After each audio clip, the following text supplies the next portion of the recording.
For 14 years, I lived my life the way a man lives when he genuinely believes someone might be waiting for him around the next corner. I parked in well-lit spaces. I varied my routes home from work without ever quite admitting to myself why.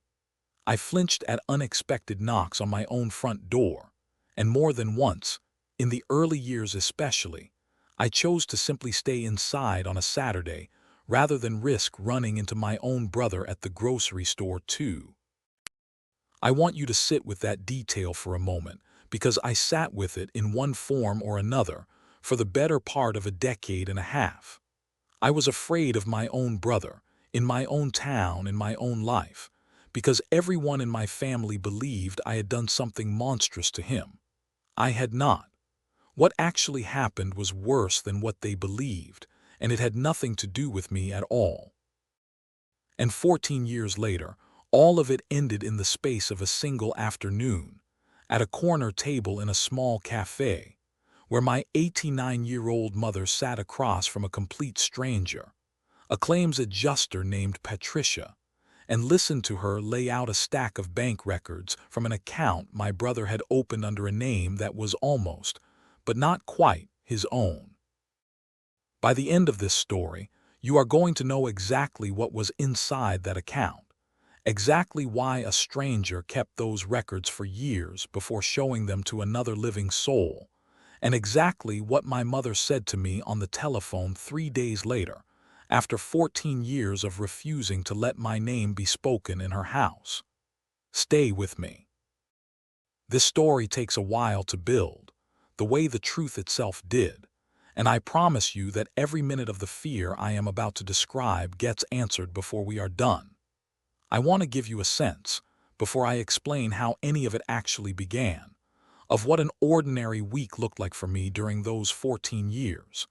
because I think the accumulated, ordinary weight of that fear matters more than any single dramatic incident could convey on its own.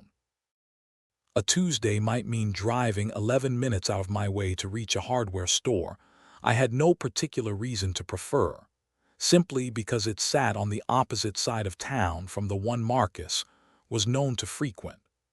A Friday evening might mean declining a genuinely appealing dinner invitation, because I'd learned, through a mutual acquaintance, that Marcus was likely to attend the same restaurant that particular weekend for a work function.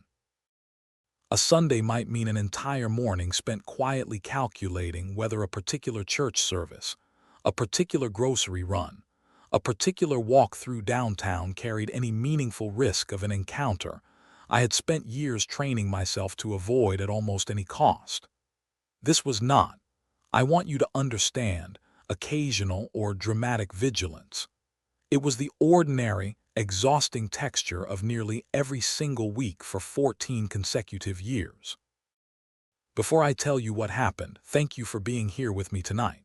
If this story means something to you, I would love to know where you are watching from. And if stories like mine matter to you, please consider subscribing so you do not miss what comes next. A quick note before we begin. Some names and details in this story have been changed to protect the people involved, but what happened and what it cost me is real. My name is Daniel Ashworth. I am 65 years old, an architect here in Portland, Maine, running a small firm I built from nothing over the past 30 years, specializing mostly in residential renovations and the occasional small commercial project when one comes along that interests me enough to take it on.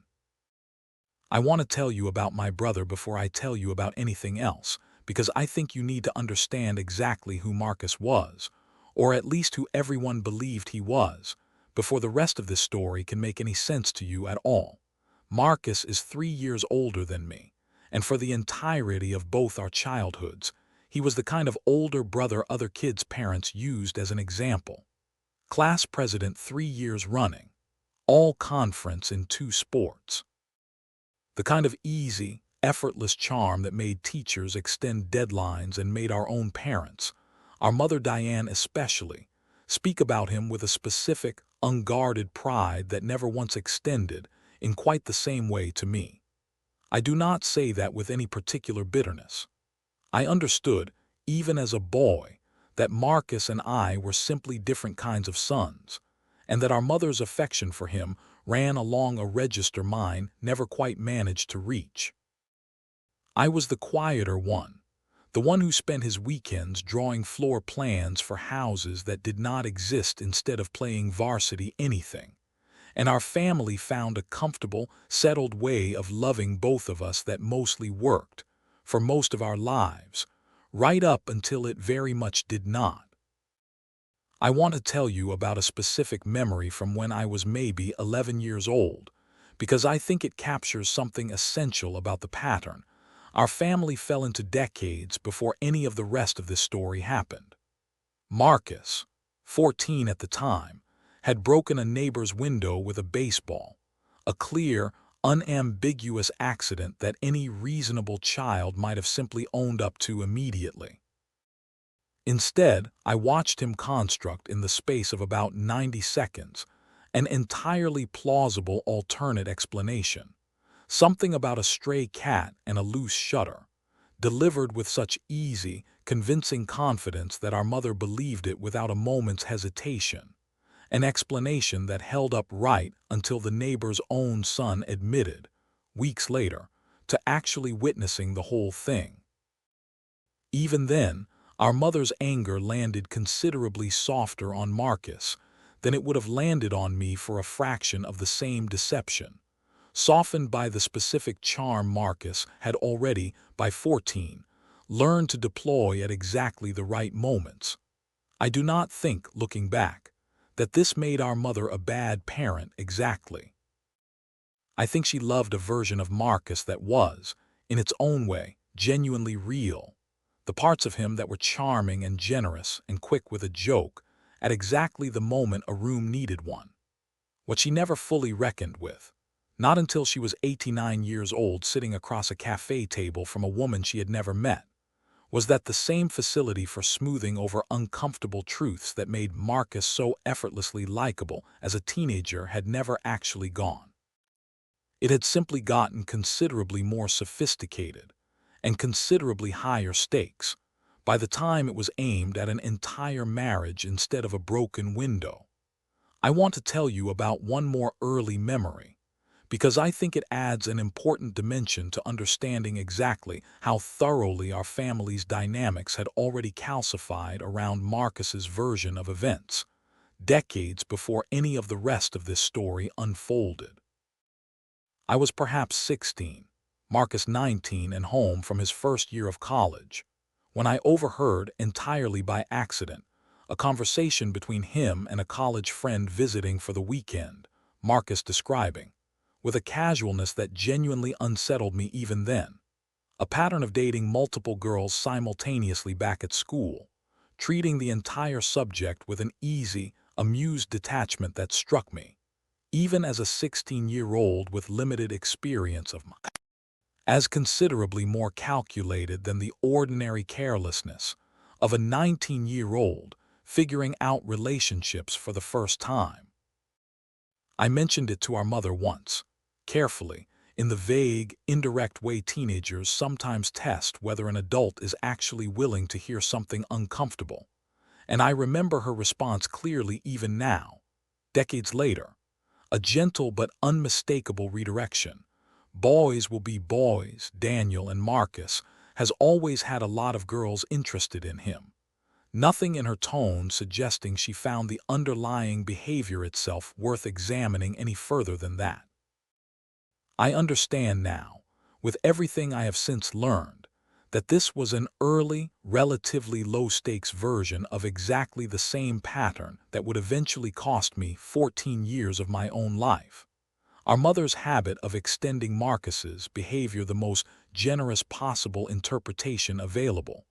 regardless of what a more careful examination might have actually revealed. I want to tell you about our high school years too, briefly, because I think the pattern only deepened during that stretch. Marcus dated, throughout those years, a string of girlfriends our mother adored, each one presented to the family with the same easy confidence, each relationship ending, as far as any of us ever knew, amicably and mutually,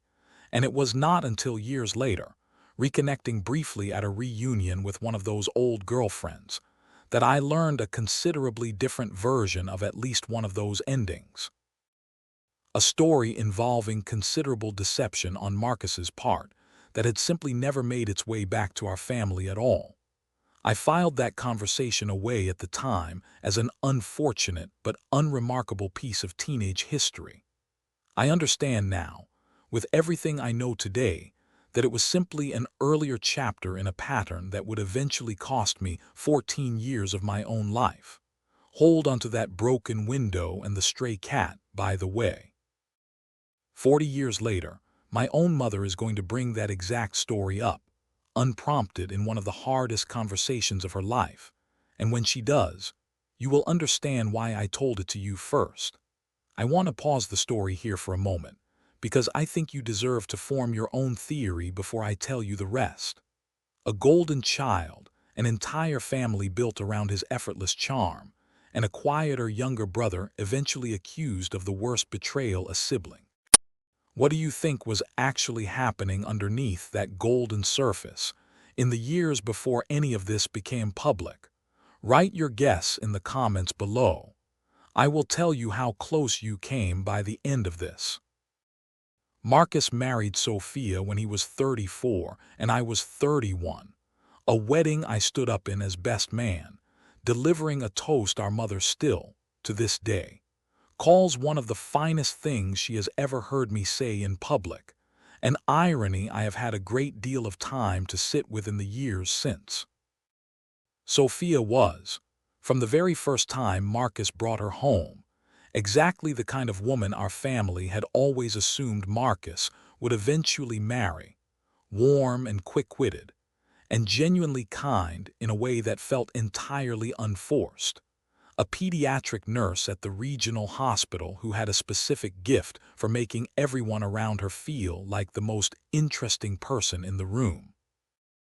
I liked her immediately, the ordinary, uncomplicated way you like your brother's wife when the match seems obviously, effortlessly correct. I had no reason in those early years to imagine my relationship with her would ever become anything other than exactly that. The comfortable, slightly distant fondness of an in-law who shows up for holidays and asks polite questions about her work. I want to tell you what those early years of their marriage actually looked like, at least from the outside, because I think the contrast between what our family believed we were watching and what was actually happening matters enormously for understanding everything that came later. Marcus and Sophia bought a house 11 minutes from our parents, hosted Sunday dinners with a regularity that made our mother glow with the specific satisfaction of watching her favorite son build exactly the life she'd always imagined for him. Marcus had by then taken over our father's insurance agency, expanding it considerably beyond what our father had ever managed, and the picture our entire extended family had of Marcus and Sophia's marriage was one of uncomplicated, enviable success.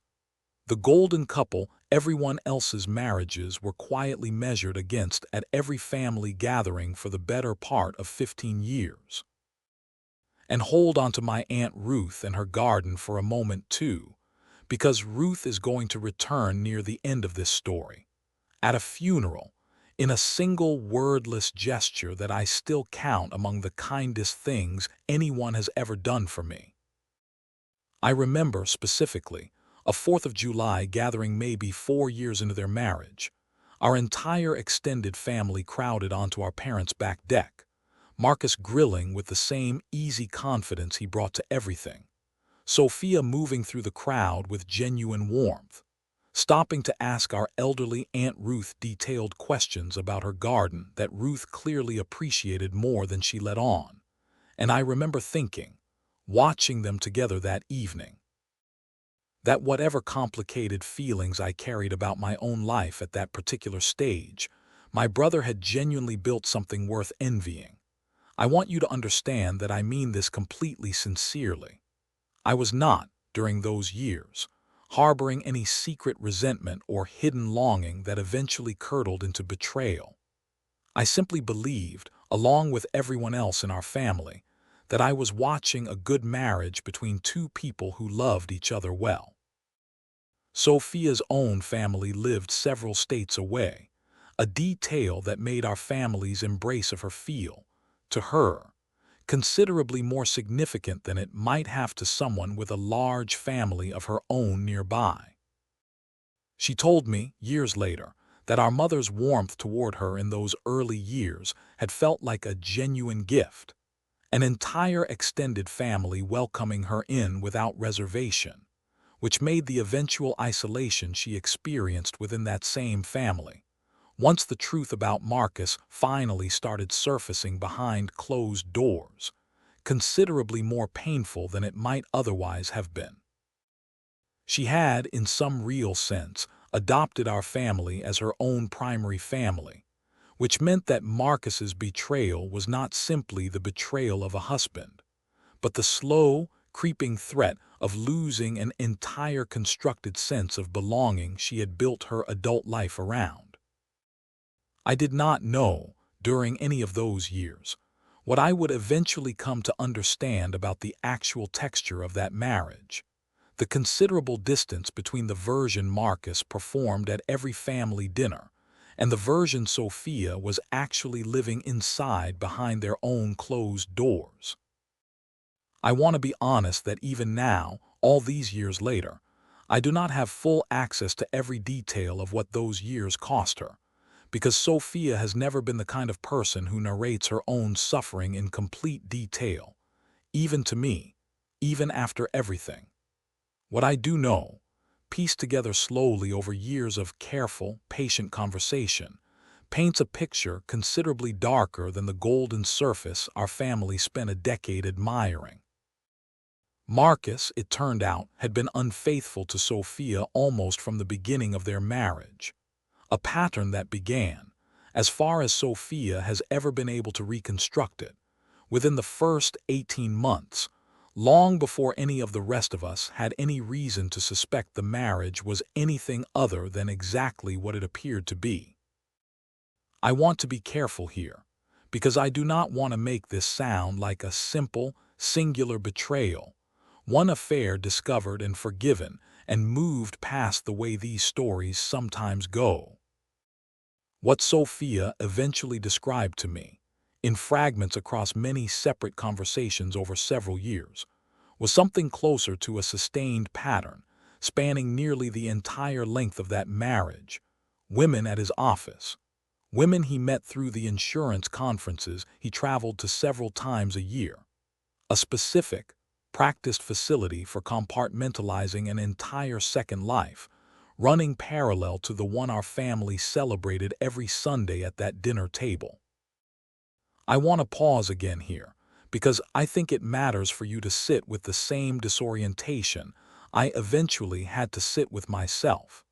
For years, our entire family believed we were watching a marriage built on genuine partnership and mutual devotion. What we were actually watching, it turned out, was a masterclass in performance, delivered by a man who had learned, somewhere along the way, exactly how to keep an entire family's admiration intact while living a completely different life underneath it. Sophia did not tell anyone in our family what was happening, for reasons I came to understand more fully once she finally explained them to me directly. Marcus was, by then, considerably more successful than her, more socially connected within our extended family and our small community generally. And Sophia understood, with a clarity that still makes me quietly furious on her behalf even now,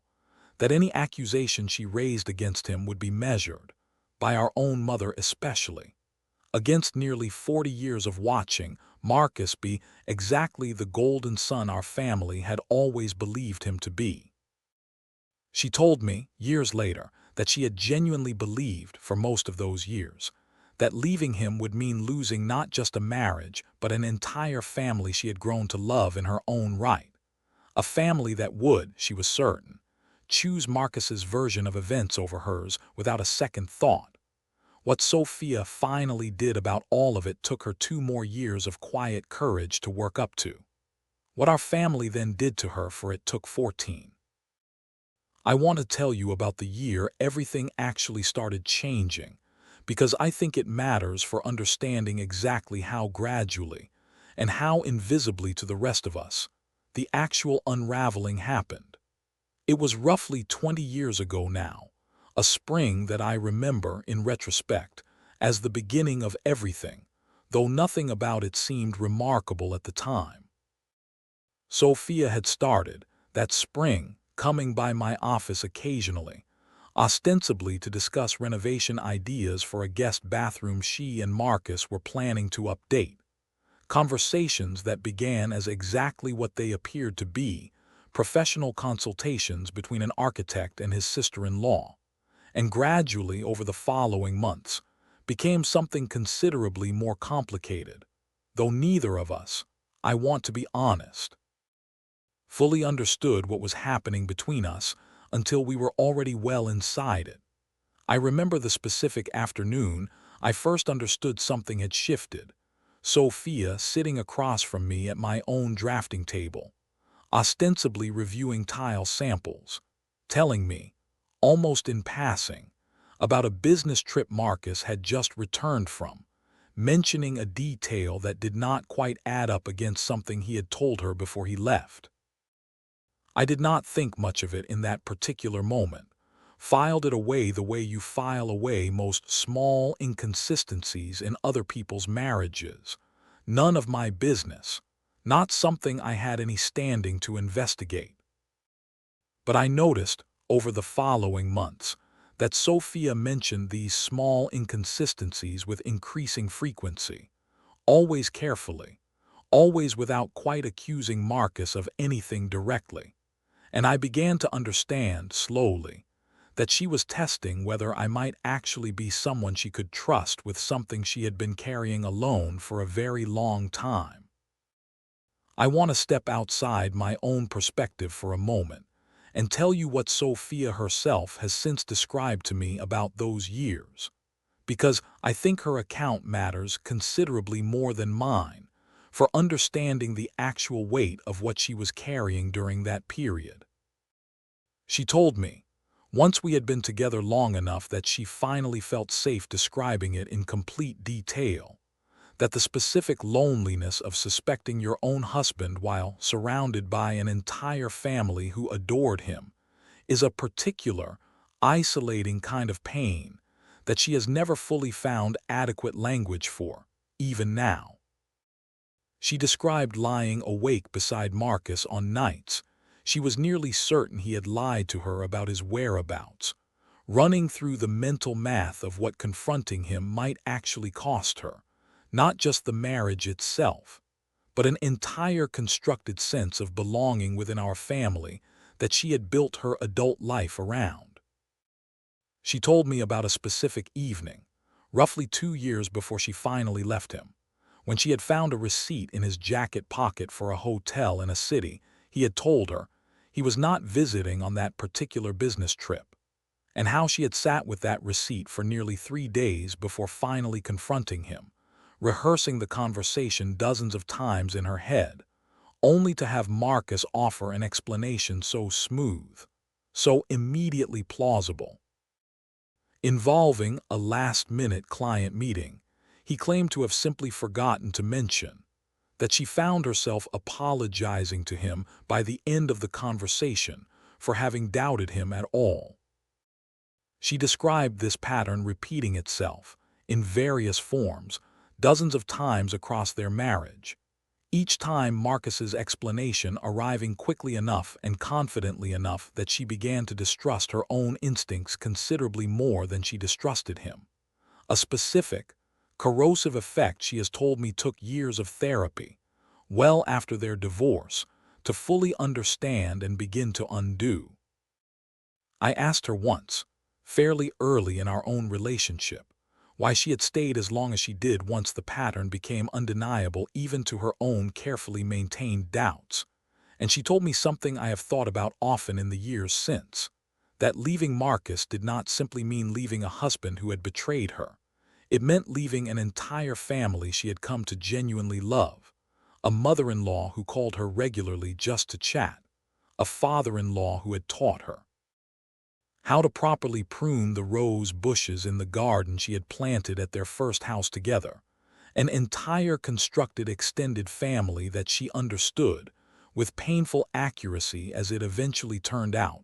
would very likely side with Marcus once she finally spoke the truth out loud. She was not wrong about that calculation. She simply underestimated, she told me, how much staying silent for as long as she did would eventually cost her anyway, once the truth finally surfaced regardless of her own careful management of it. I want to be honest with you about what happened next, because I think the honest version matters considerably more than a cleaner one would. I did not pursue Sophia. I want to be extremely clear about that, because it matters enormously for understanding everything that our family eventually came to believe about me. What happened over the course of that year was something closer to two people slowly, cautiously discovering that they trusted each other in a way that neither of us had fully anticipated or sought out. Conversations that started about tile samples and gradually became about considerably larger things. Sophia's growing certainty that her marriage was not what it appeared to be, my own slow,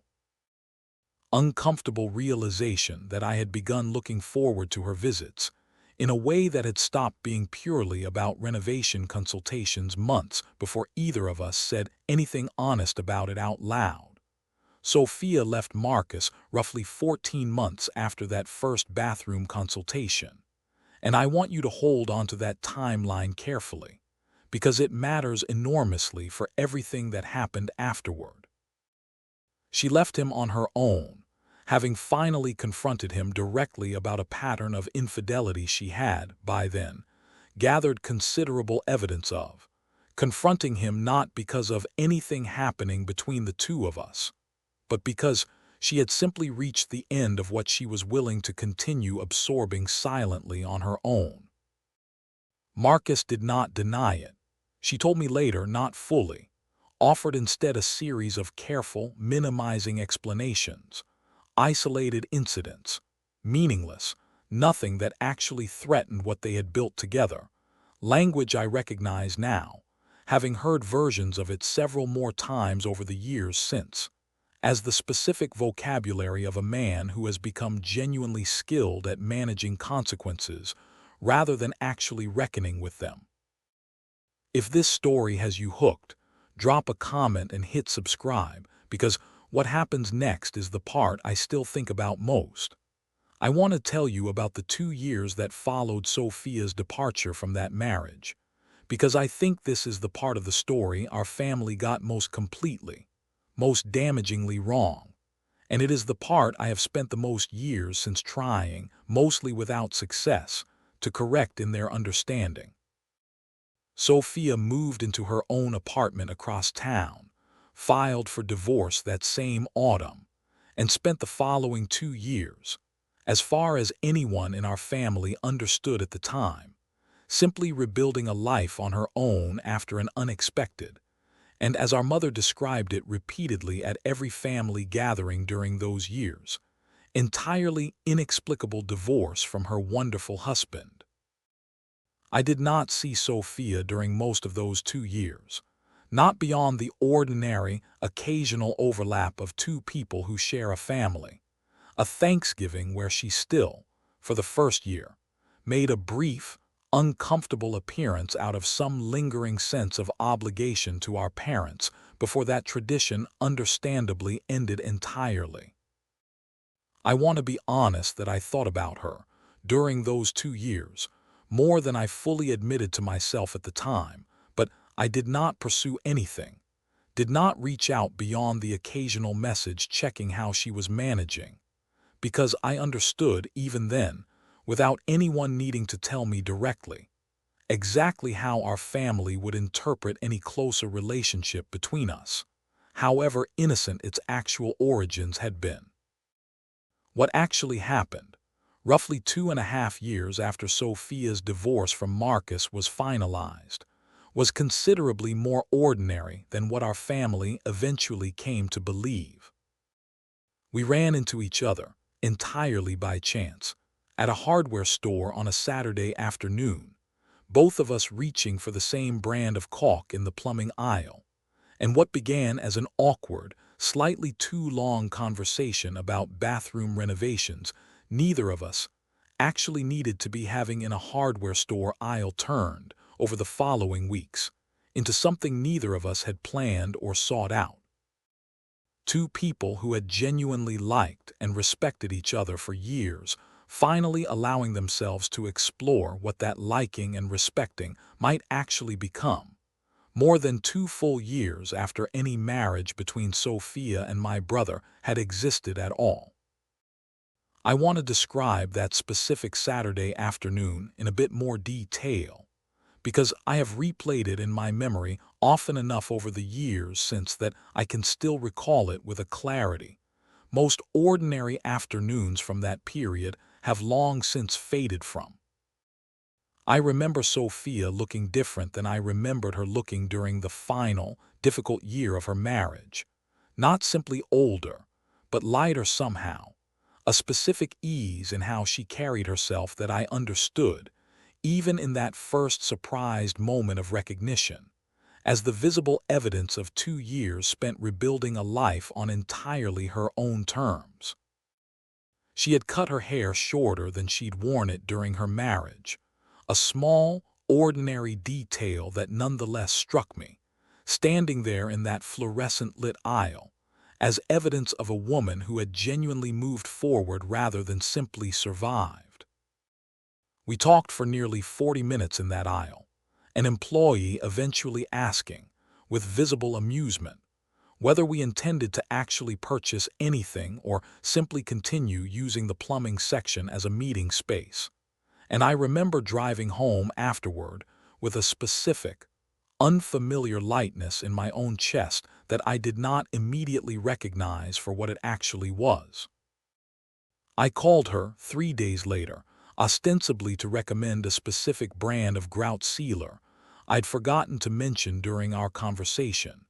an excuse so transparently thin that I remember her laughing outright when I offered it, both of us understanding, without either of us saying so directly, that grout sealer was not actually the reason for the call. I want to be honest with you about the several weeks that followed, because I think the honest, gradual texture of how Sophia and I actually became involved matters considerably more than the compressed, suspicious version our family eventually constructed. We had coffee, the first time, at a small shop neither of us had any particular history with, both of us visibly nervous in a way that felt, looking back, almost adolescent given that we were both well into our 40s. We talked, that first coffee, almost entirely about ordinary things, her work at the hospital, a renovation project I was working on, careful, tentative conversation that avoided, by unspoken mutual agreement, any direct discussion of Marcus or the complicated family territory either of us understood we were beginning to navigate. It was our third or fourth meeting, I believe, before either of us said anything honest out loud about what was actually happening between us. Sophia finally asking me directly, over dinner at a restaurant neither of us had any particular reason to worry about being recognized at, whether I understood what our own families were likely to think if this continued, a question I remember answering honestly, that I did understand, and that I wanted to continue anyway. Because whatever this was between us felt, even in those early tentative weeks, considerably more real and considerably more worth the eventual complications than either of us had expected walking into that hardware store on an entirely ordinary Saturday afternoon. I want you to sit with that timeline again,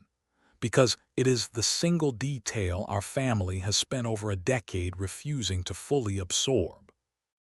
Sophia and I did not become involved with each other until well over 2 years after her divorce from Marcus was finalized. 2 years during which I had no romantic relationship with her whatsoever. 2 years during which she rebuilt an entire independent life on her own, before I ever entered it as anything other than a former brother-in-law checking in occasionally out of ordinary family courtesy. What our family came to believe, and what they have largely continued believing for the 14 years since, is a considerably different story, one in which I somehow orchestrated or accelerated the end of my own brother's marriage in order to claim his wife for myself, a version of events that bears almost no resemblance to what actually happened, but that fit, considerably more comfortably, into the story our mother especially needed to believe about her favorite son. Because what happened once our family found out about Sophia and me is the reason I spent the following 14 years genuinely afraid of my own brother. And if you take nothing else from tonight, take the next 10 minutes. I want to describe the specific afternoon our mother found out, because I think it crystallizes, more completely than almost anything else in this story, exactly how thoroughly Marcus had managed the narrative our entire family would eventually accept. Sophia and I had been together quietly for about 8 months by then, careful about how and when we appeared together in public specifically, because we both understood, even without discussing it directly, how complicated our families were likely to find the situation regardless of the actual timeline involved. Our mother found out in the end, not from either of us directly, but from a family friend who had seen us together at a restaurant, a piece of information that reached Marcus before it reached anyone else. And Marcus, I would eventually understand, had a full 24 hours to decide exactly how he wanted to shape that information before our mother ever heard a word of it from him. I want to walk through what I believe, based on everything I have since pieced together, those 24 hours must have actually looked like for Marcus, because I think understanding his likely calculation during that window matters, for understanding exactly how deliberate and how practiced his eventual performance to our mother actually was. He would have understood, almost immediately upon learning that the family friend had seen us, that the story was going to reach our mother regardless of anything he did, that his only real choice was not whether she would find out,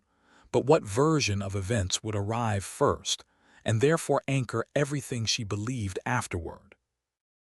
I have come to understand in the years since that whoever tells a story first to a receptive audience gains an enormous, almost insurmountable advantage over whoever tries to correct it afterward, an advantage Marcus, whether through natural instinct or years of practiced deception, understood and exploited with a completeness that still, all these years later, genuinely unsettles me to consider.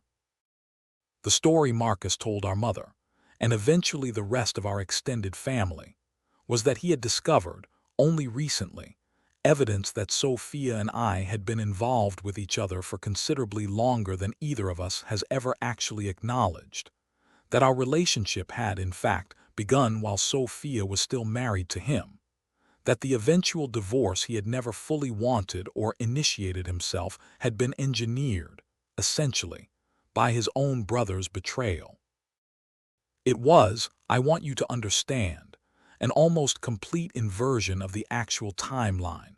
and it worked with our mother especially, with a completeness that still, all these years later, genuinely astonishes me. I remember the phone call our mother made to me, 2 days after that restaurant sighting,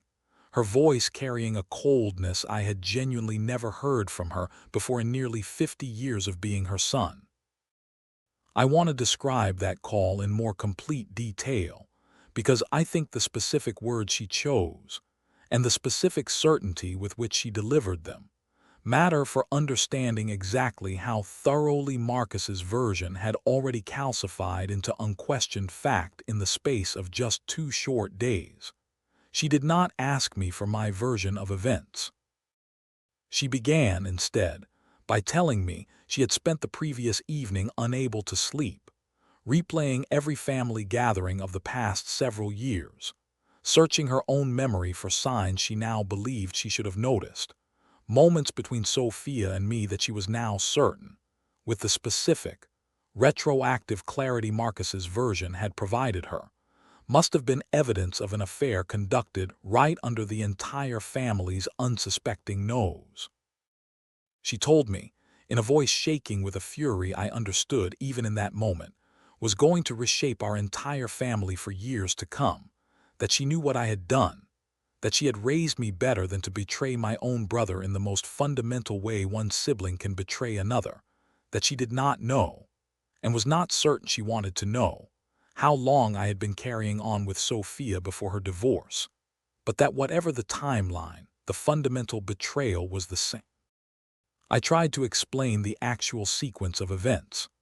I want you to understand that I tried, repeatedly over the following weeks, to walk our mother through the real timeline, Sophia's own testimony about when things had actually started between us,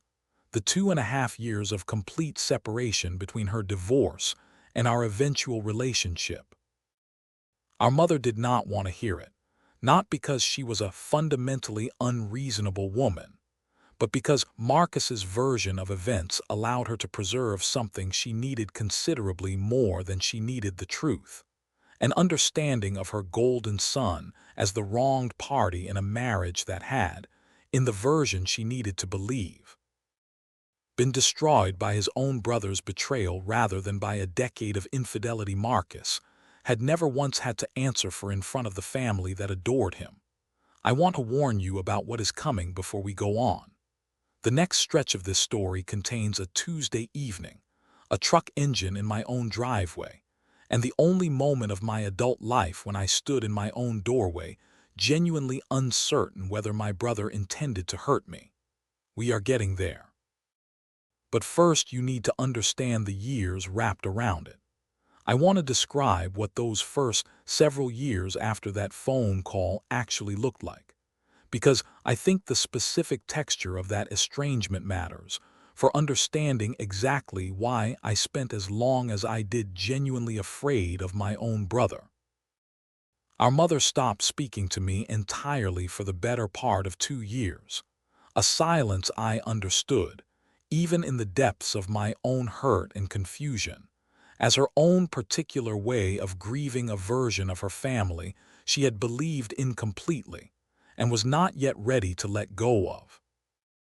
Our father, a quieter man who had always deferred to our mother on most matters of family conflict, followed her lead, though I sensed, in the rare, brief conversations we did manage during those years, that he held a version of doubt about the full story he never felt able to voice directly against our mother's certainty. I want to give you a more complete account of exactly what that 2-year silence actually looked like in practice, because I think the specific, accumulating losses matter more than the abstract fact of estrangement alone.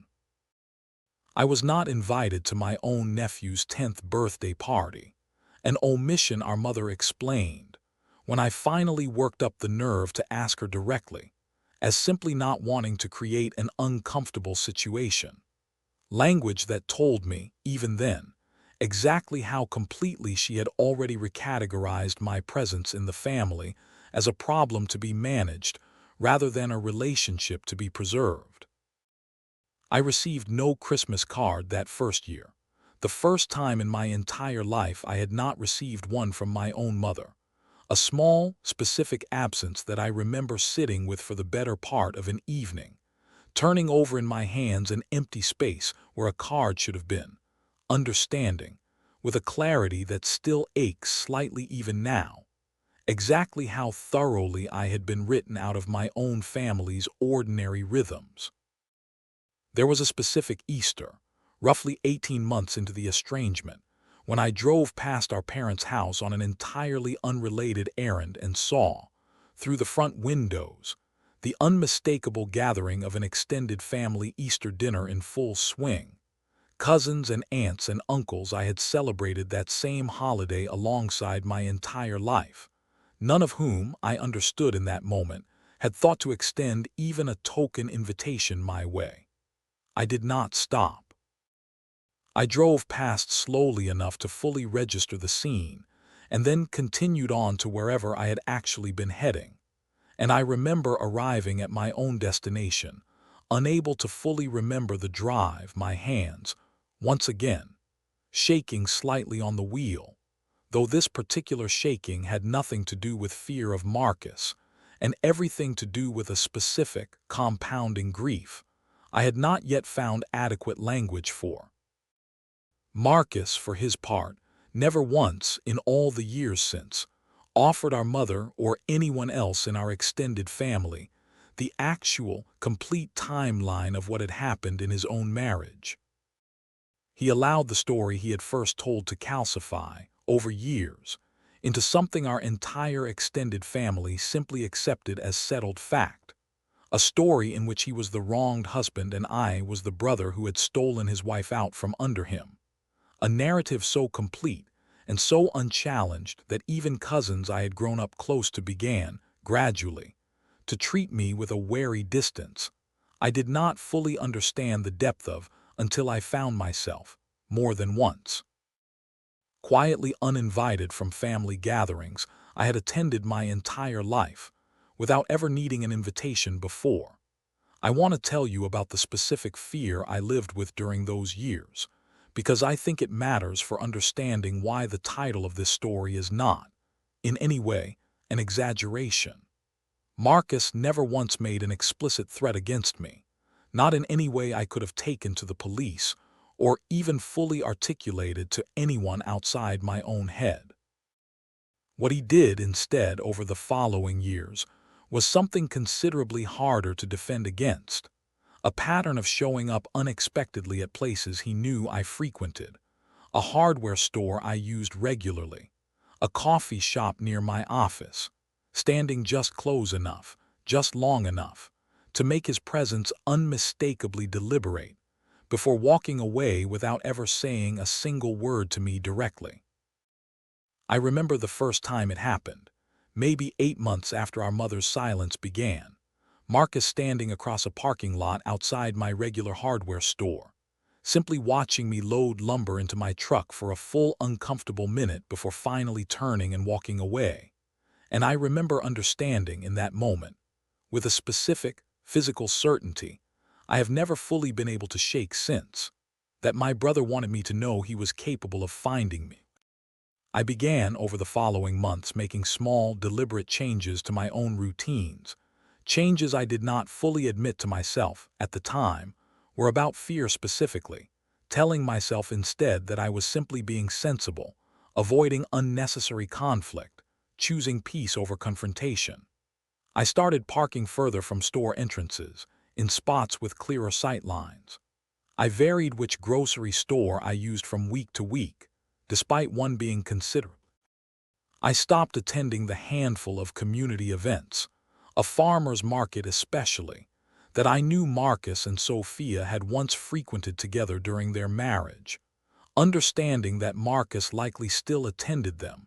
and that I had no way of predicting how he might behave if we ended up in the same space with witnesses present or, worse, without them. I want to give you a more complete inventory of exactly what those years of vigilance actually looked like in practice, because I think the specific, granular detail matters for understanding how thoroughly this fear reshaped an entire decade and a half of my ordinary life. I stopped using the downtown branch of my bank, switching to one considerably further from my office, after learning, through a mutual acquaintance, that Marcus had recently opened an account there himself. I declined more than once invitations to speaking engagements or local business events where I understood Marcus,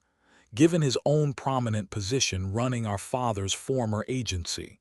was likely to be present, costing my own firm, I suspect, at least some measure of the professional visibility those events might have provided.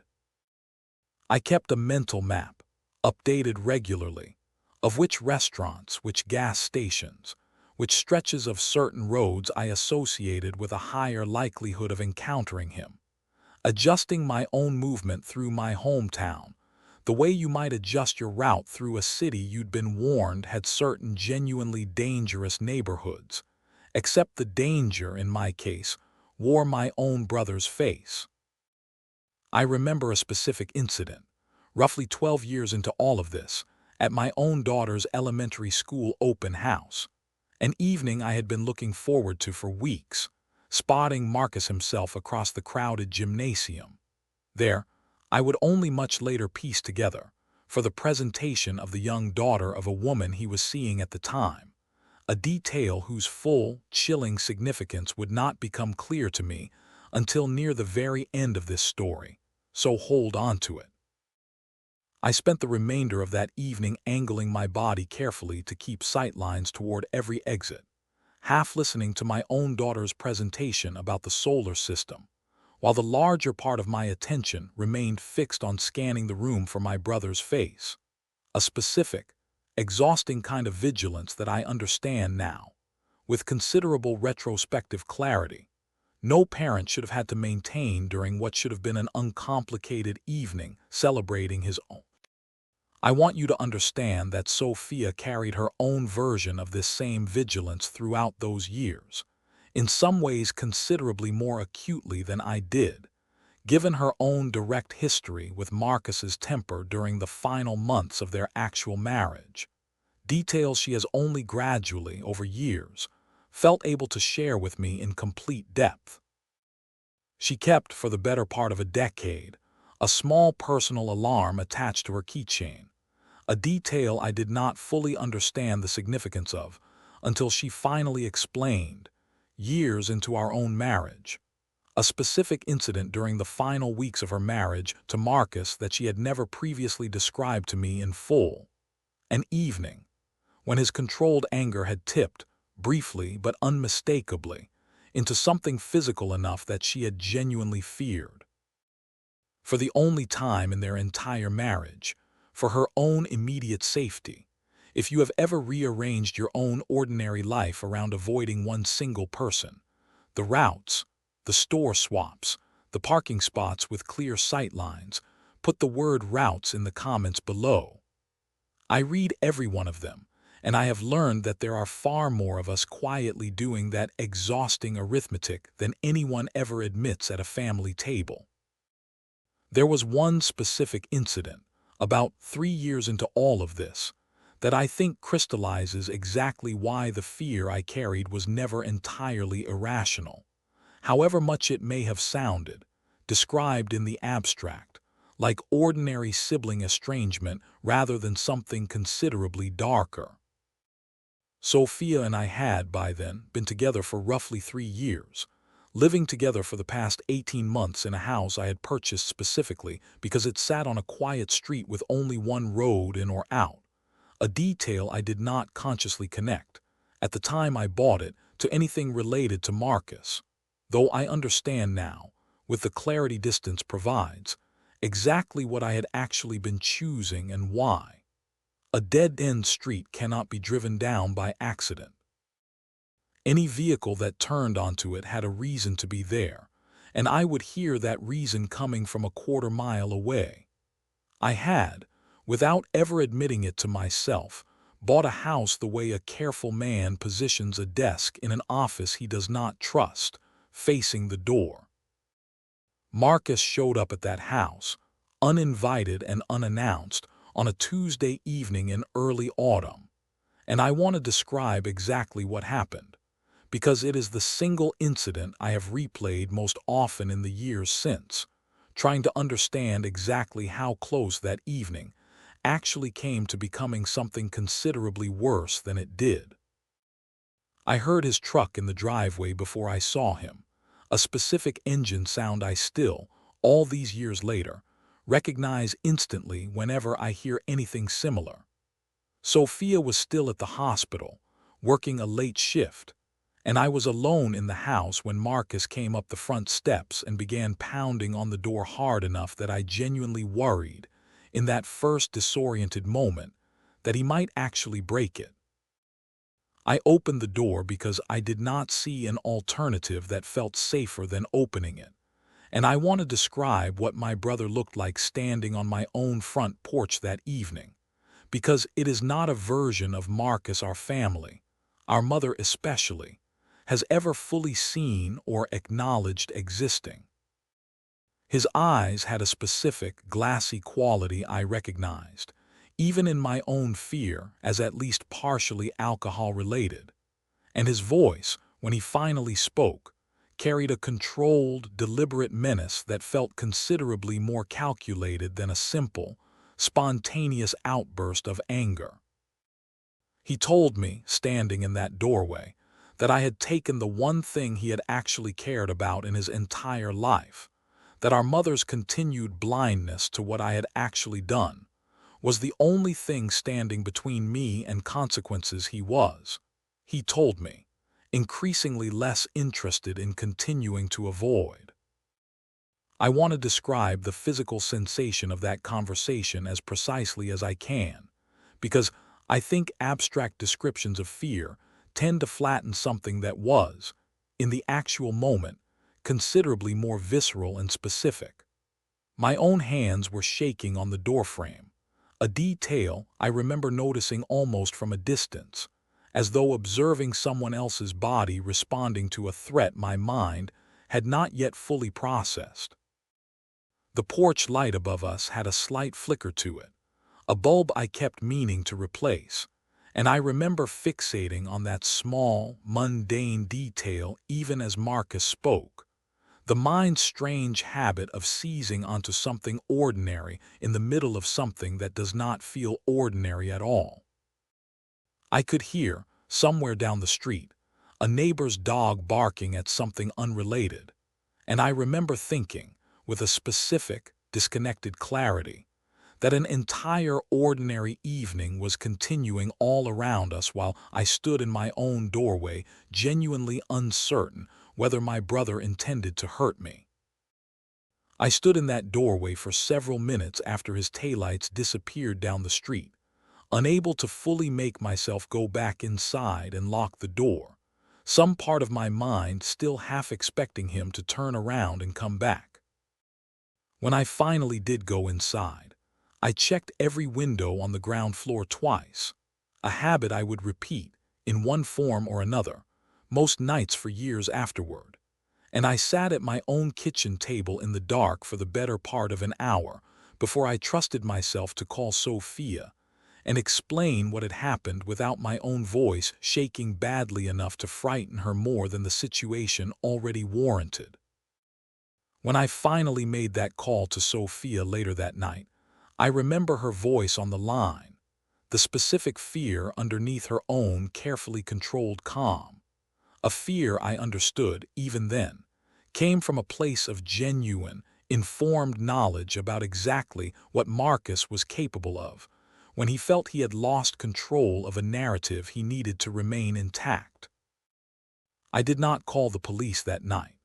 a decision I have questioned many times in the years since, though I understand, looking back, that I made it from a place of genuine uncertainty about what an actual police report would accomplish beyond further inflaming an already combustible family situation, and a quieter, harder to articulate fear that our mother would somehow find a way to make even that into further evidence against me rather than against him. Before we go on, I want to ask you the question I have asked myself 1,000 times in the years since that Tuesday evening. Should I have called the police that night? One word in the comments, yes or no, and be honest, because when we reach the end of this story, I will tell you which answer I have finally settled on myself, and I suspect it is not the one you expect. I want to tell you what the following decade actually looked like, because I think the sheer duration of it matters for understanding exactly what this kind of unresolved family fracture actually costs a person over time. Sophia and I married quietly, 4 years after we first reconnected in that hardware store aisle,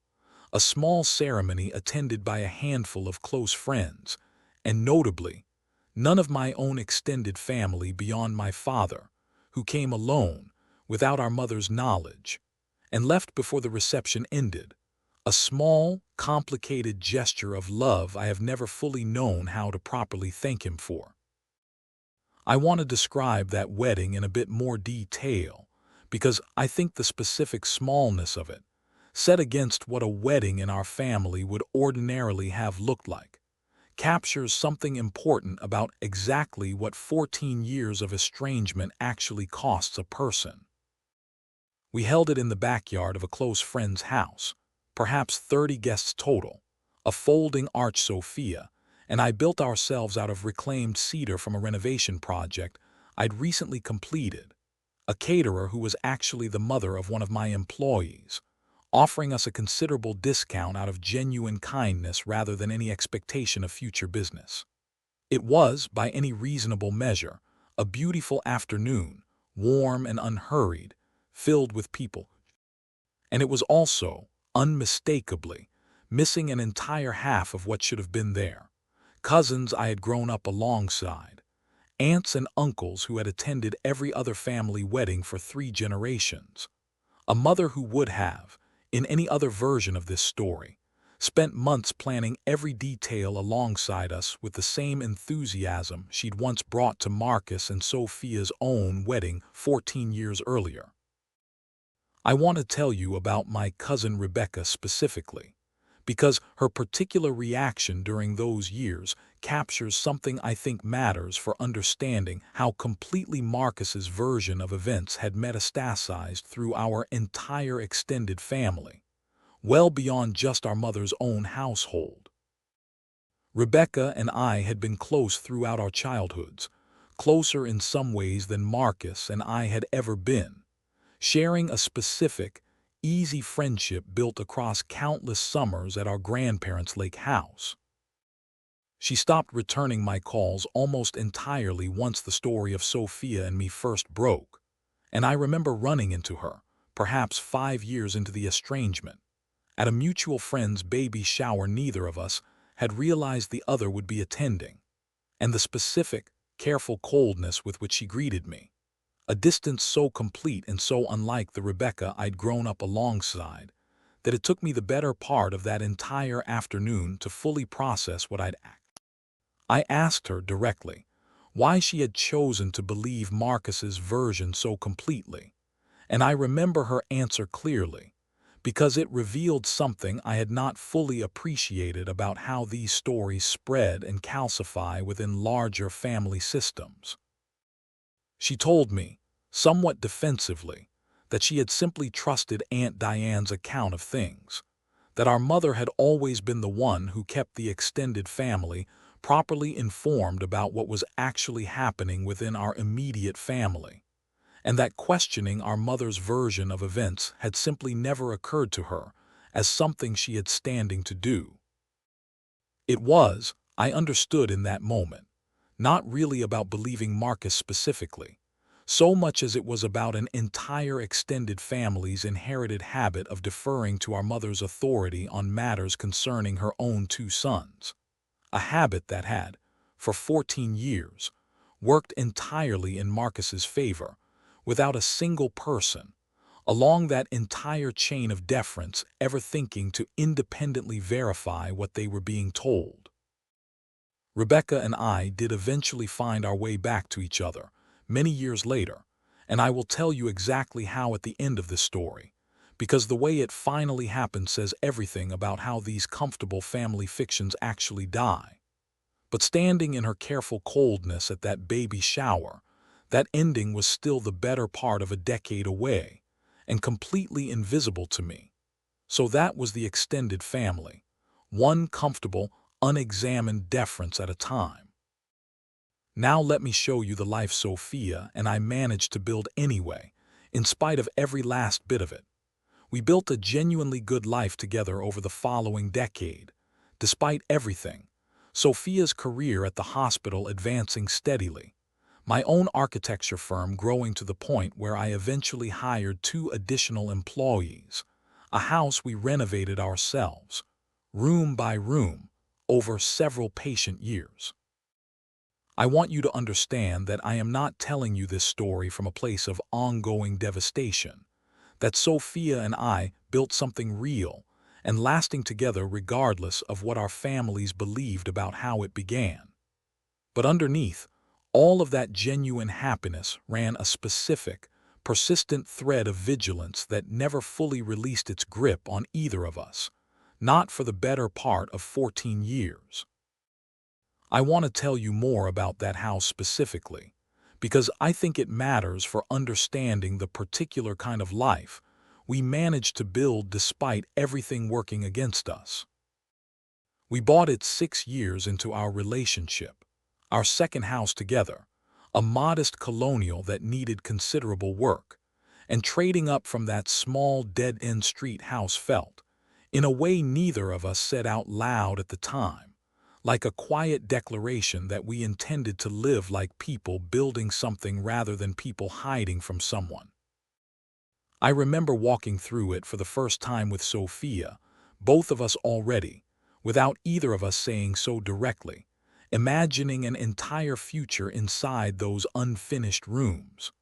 We tackled the kitchen first, the two of us tearing out cabinets ourselves on weekends, Sophia developing over that summer a genuine skill with a tile saw that surprised us both. We finished the upstairs bathroom the following spring, then spent nearly 2 full years slowly transforming what had been a genuinely unusable basement into a bright, comfortable space Sophia eventually claimed as her own reading room, the one space in that entire house that belonged, by unspoken agreement, entirely to her. Sophia earned a promotion to charge nurse in the hospital's pediatric unit roughly 5 years into our marriage. Work, she has told me, more than once, gave her a specific sense of purpose that helped considerably in managing whatever residual anxiety our family situation continued to generate in her own life. I watched her over those years become the kind of nurse young families specifically requested by name, the same warm, genuine attentiveness I had first noticed at our own family gatherings decades earlier, now directed toward frightened children and their exhausted parents. And I remember watching her build that reputation entirely on her own professional merits. A specific pride that had nothing to do with our complicated family history, and everything to do with simply admiring the person I had chosen to spend my life with. Our daughter was born the year after Sophia and I married, a detail I have not yet mentioned in this story, but that matters enormously for understanding exactly what 14 years of estrangement actually cost, beyond my own personal grief. She is 12 years old now, and for the first 10 years of her life, she grew up with almost no relationship at all to an entire half of her own extended family, a grandmother she barely knew, cousins she had never met, an entire inheritance of family history and connection that should have simply been hers by birth, and instead had to be painstakingly, incompletely rebuilt only in these past 2 years. I saw Marcus, over those years, perhaps a dozen times total, almost always by accident, almost always brief, and almost always leaving me shaken for days afterward in a way that never fully made sense to explain to people outside our specific family situation. There was a funeral, an aunt on our mother's side, where Marcus and I found ourselves in the same room for the better part of 2 hours, both of us maintaining a careful, deliberate distance that our mother clearly noticed and clearly, judging by her expression throughout that afternoon, blamed entirely on me. There was a chance encounter at a hardware trade show I attended for professional reasons. Marcus there representing his own insurance agency's booth at an adjacent table, both of us noticing the other at nearly the same moment and choosing, by unspoken mutual agreement, simply to avoid any direct interaction for the remaining 2 days of the event. I want to describe that trade show encounter in a bit more detail, because it captures something specific about the strange, exhausting choreography that 14 years of estrangement required of both of us, whenever our paths happened to cross. I remember spotting Marcus's booth from across the crowded convention floor on the first morning, recognizing his particular way of standing, hands in his pockets, weight shifted onto one hip, a posture I had watched my entire life and would have recognized instantly from 100 yards away, even in a crowd of thousands. I spent the remainder of that first day rerouting my own path through the exhibition hall repeatedly, adding what amounted to nearly a mile of unnecessary walking across 3 days specifically to avoid his section of the floor, exhausting myself in ways that had nothing to do with the actual professional purpose I traveled there for. I remember, on the second evening, ending up unavoidably at the same crowded hotel bar, where most attendees gathered after the day's sessions concluded, Marcus visible across the room in conversation with several colleagues, and the specific, careful vigilance I maintained for the better part of 2 hours, nursing a single drink far longer than I normally would have, monitoring his position in the room the entire time, ready to leave immediately if he began moving in my direction. He never did, that particular evening, though I could not have told you at any single moment across those 2 hours whether that vigilance was genuinely necessary or whether I had simply trained myself, after years of accumulated fear, to maintain a level of watchfulness that had become considerably more automatic than reasoned. There was another encounter, roughly 9 years into the estrangement, at a hospital where Sophia was working a shift and I had come to pick her up, running directly into Marcus in the parking garage. Apparently they're visiting a colleague recovering from surgery. Neither of us said a word that particular time, simply meeting each other's eyes for perhaps 3 full seconds across the width of that parking garage before both of us, by what I understood in that moment as genuinely mutual unspoken agreement, turned and continued on our separate ways without any acknowledgement beyond that brief, loaded eye contact. I sat in my car afterward, waiting for Sophia, my hands shaking slightly on the steering wheel in a way that had become, by that point in our estrangement, a familiar enough physical response that I barely registered it as remarkable anymore. Our father died 9 years into all of this, a heart attack that took him within hours, fast enough that none of us, Marcus included, I later learned, had any real chance to say anything meaningful before he was gone. I want to describe what his funeral was actually like, because it was the first time in years that our entire fractured family occupied the same physical space for an extended period, and it revealed, more clearly than almost anything else during that decade, exactly how completely our mother had internalized Marcus's version of events as unquestioned truth. I want to tell you about my father specifically, before I describe that funeral, because I think his own quiet, complicated relationship to this entire family fracture deserves more attention than I have given it so far in this story. My father, Walter, was not a man given to open displays of doubt, especially not doubt that ran counter to whatever our mother had already settled her mind on. But I noticed, over the years of estrangement, small, careful gestures from him that I understood, even at the time, as a kind of quiet, unspoken dissent he never felt able to voice directly. He called me roughly twice a year, always from his own cell phone rather than the house line, always during hours he knew our mother would be occupied elsewhere. Brief conversations that never once directly addressed the estrangement itself, but that always, without fail, ended with him telling me he loved me and was proud of the work I was doing. A small, deliberate kindness I understood, even then, as costing him something to offer. There was a Christmas, roughly 6 years into the estrangement, when a small package arrived at my house with no return address, containing a hand-carved wooden bird my father had made in his workshop, a hobby he had taken up after retiring from the insurance agency he'd eventually handed to Marcus, and no note at all. Though I recognized his craftsmanship immediately and understood exactly who had sent it and exactly why he had chosen not to sign his name to something he knew our mother would have strong opinions about if she ever found out. I asked him once, during one of those rare phone calls, whether he actually believed the version of events our mother had accepted, and I remember the long, careful silence that followed before he finally answered, his voice lower than usual, telling me only that he had learned, over 50 years of marriage to our mother, which battles were actually worth fighting, and which ones simply cost more than they were worth to win.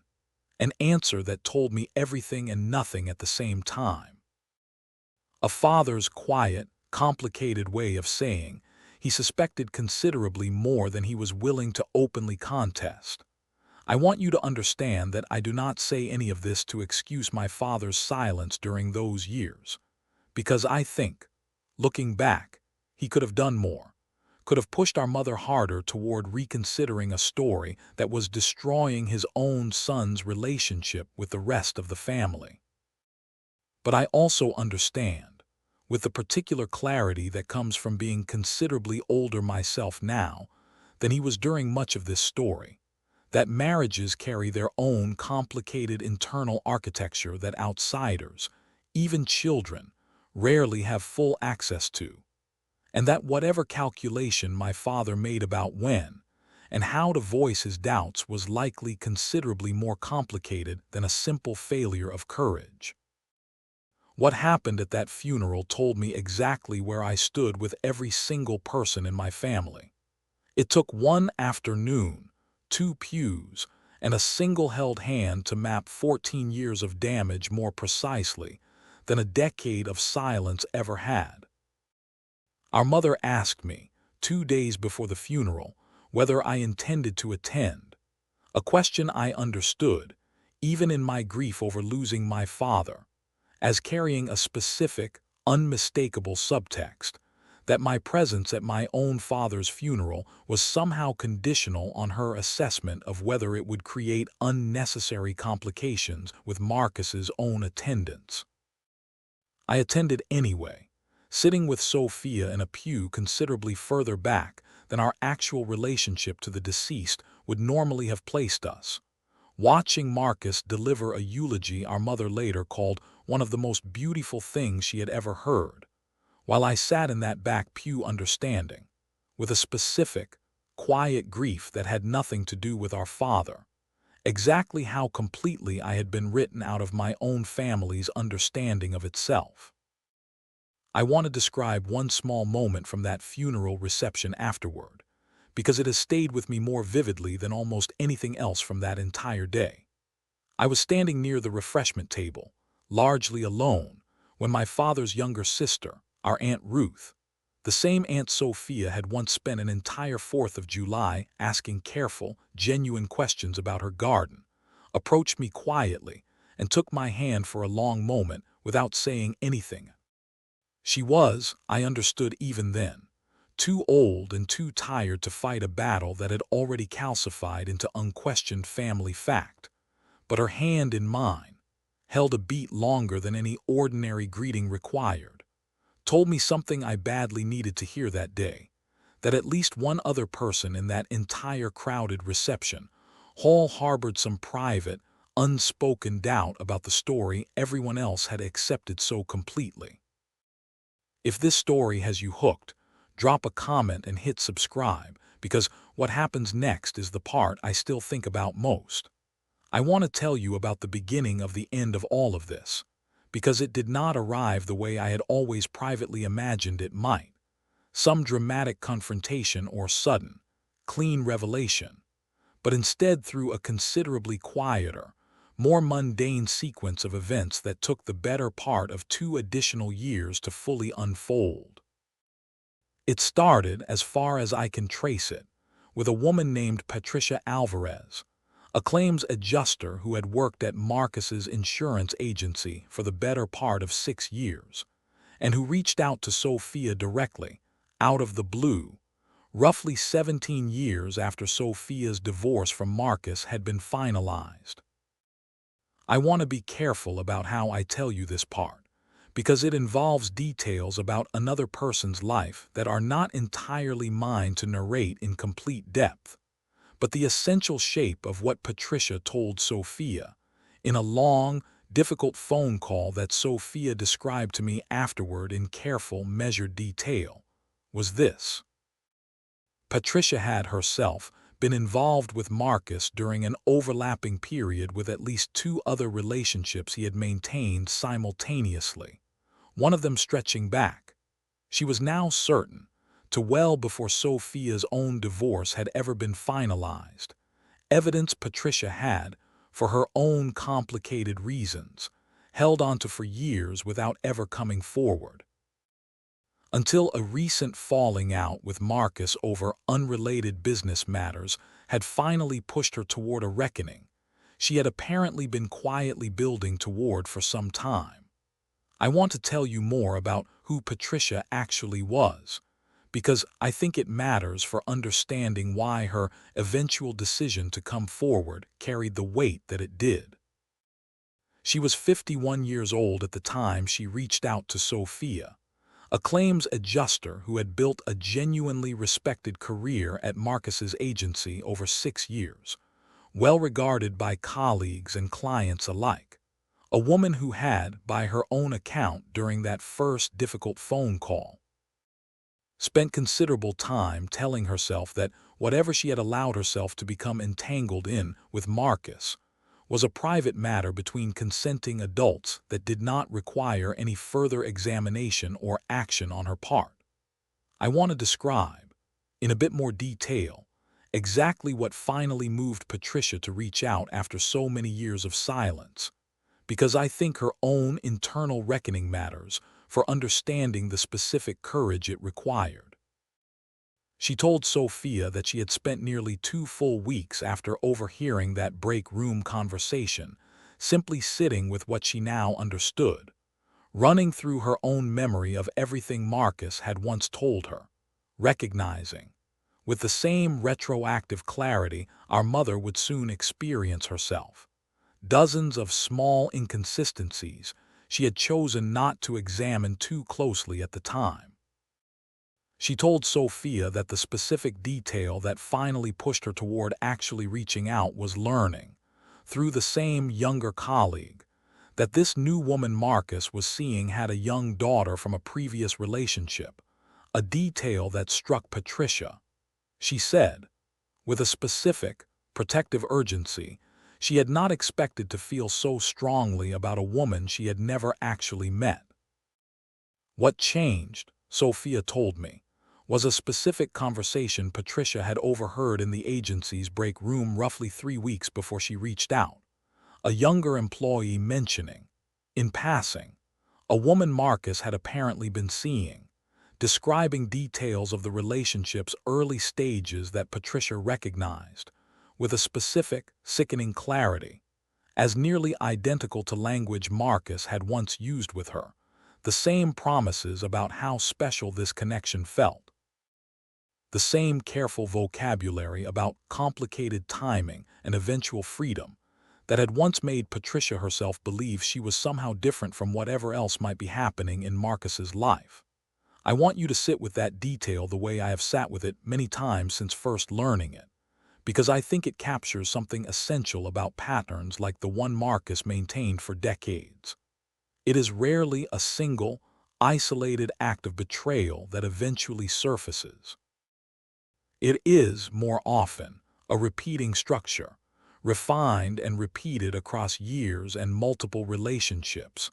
until finally, almost by accident, someone positioned closely enough to notice the repetition decides that continuing to stay silent costs more than finally speaking up. Patricia had kept things, over those years, text messages, and a handful of photographs, And most significantly, records of a separate financial account Marcus had maintained specifically to fund what she now understood had been a pattern of infidelity, running considerably longer and considerably wider than even Sophia had ever fully suspected. She told Sophia during that call that she had decided to come forward not out of any particular malice toward Marcus specifically, but because she had recently learned that Marcus had been telling a new woman he was seeing, a woman roughly Patricia's own age, essentially the identical story he had once told Patricia herself, and something about watching that specific pattern repeat itself, apparently unchanged after all these years, had finally moved her to actually do so. I remember Sophia describing, in particular, one detail from that phone call that stayed with both of us for a long time afterward. Patricia had told her that the specific account records she'd kept, a separate bank account Marcus had opened under a slight variation of his own name, specifically to fund hotel rooms and gifts across multiple relationships, dated back considerably further than even the affair Sophia had eventually confronted him about during their own marriage. Records showing deposits and withdrawals stretching back more than 3 decades, essentially covering the entire span of Marcus's marriage to Sophia from its earliest months onward, and every single year since, a detail that finally, definitively answered a question Sophia had carried quietly for over a decade about whether Marcus's infidelity had begun early in their marriage or developed gradually over time. It had, it turned out, never actually stopped at all, not for a single meaningful stretch of their entire marriage. What Patricia Alvarez brought forward changed everything about what my mother finally had to understand about her golden son. If you are still here, this is the part you have been waiting for, and if this story has earned it, this is the moment to subscribe, because you will want to be here for what my mother does next. Sophia called me the same evening she received that call from Patricia, and I remember sitting at our own kitchen table listening to her walk me through everything Patricia had shared, a specific, quiet fury building in my own chest that had nothing to do with anything Marcus had ever done directly to me,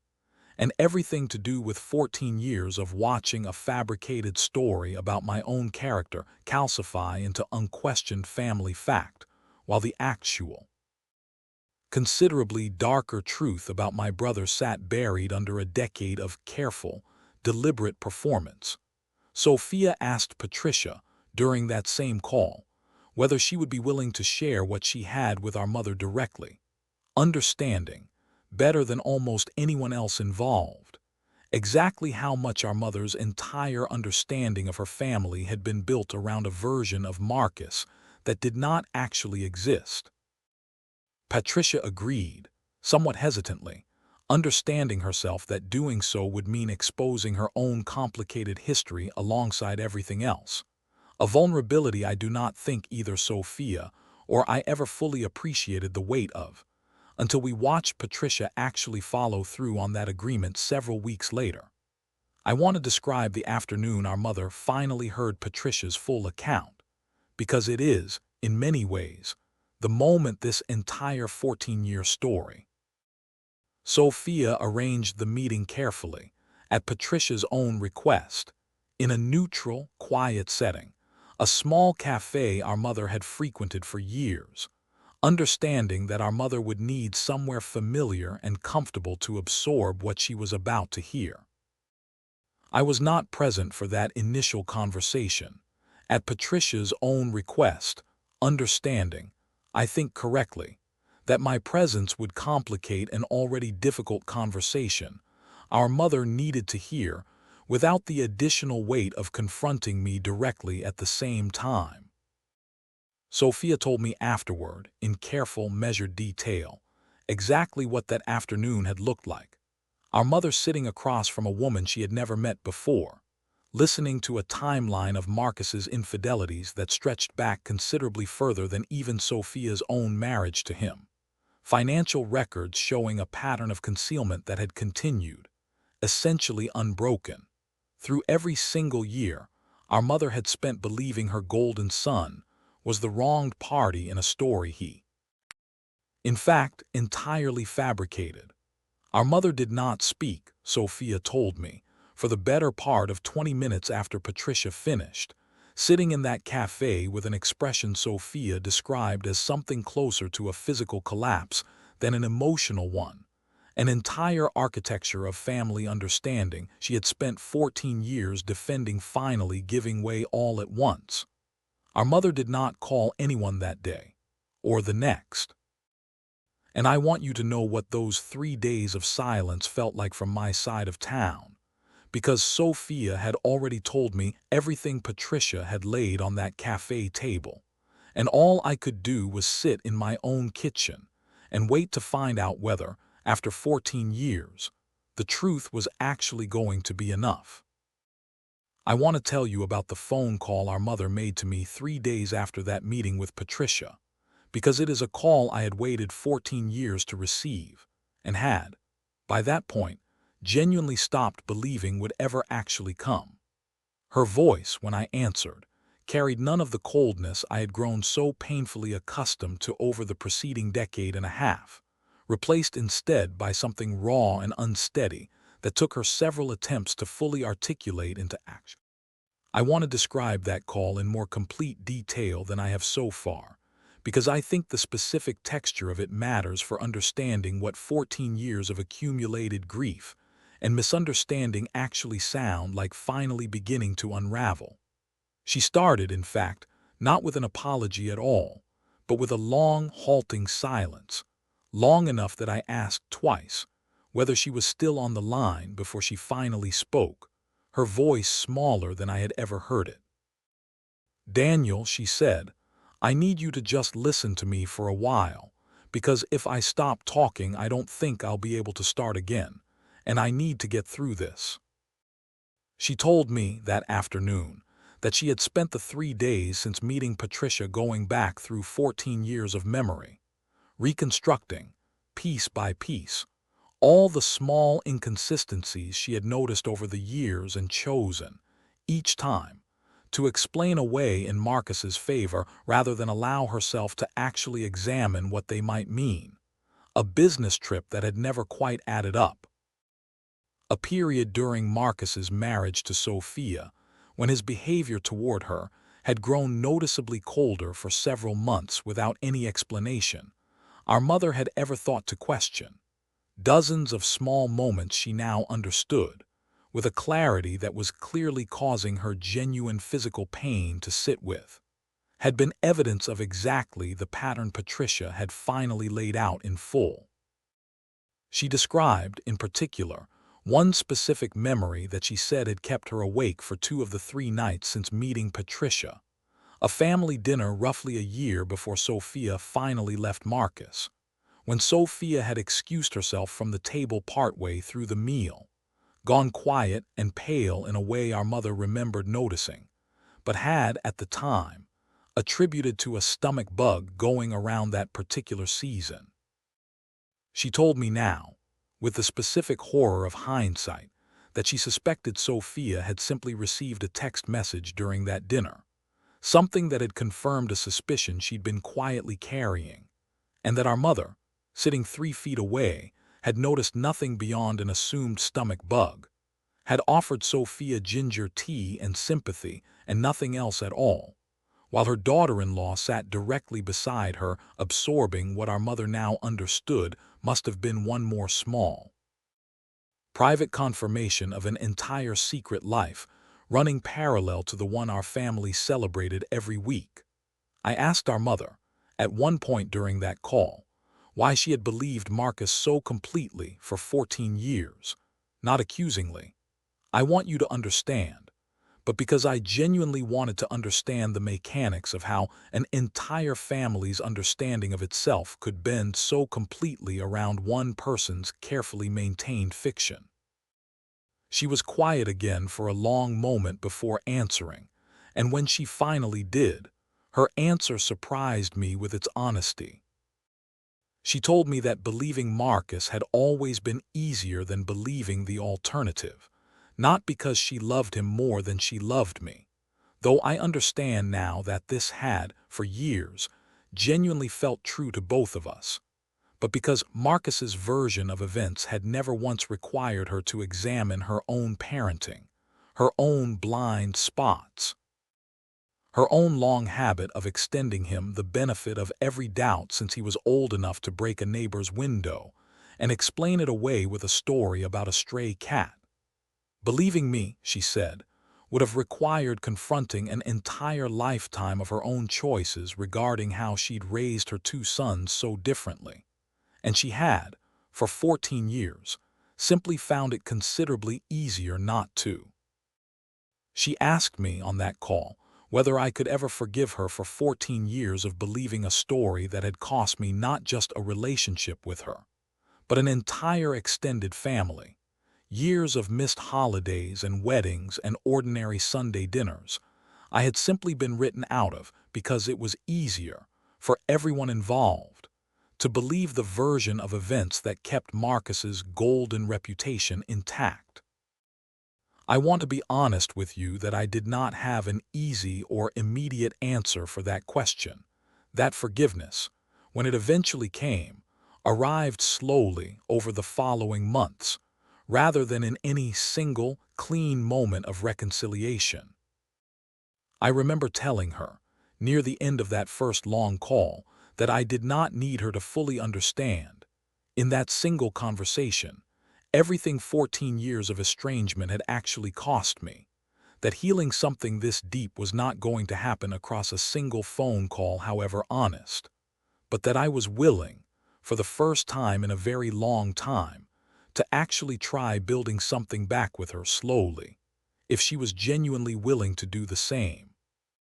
She cried at that point, in a way I had not heard from my mother since I was a small child,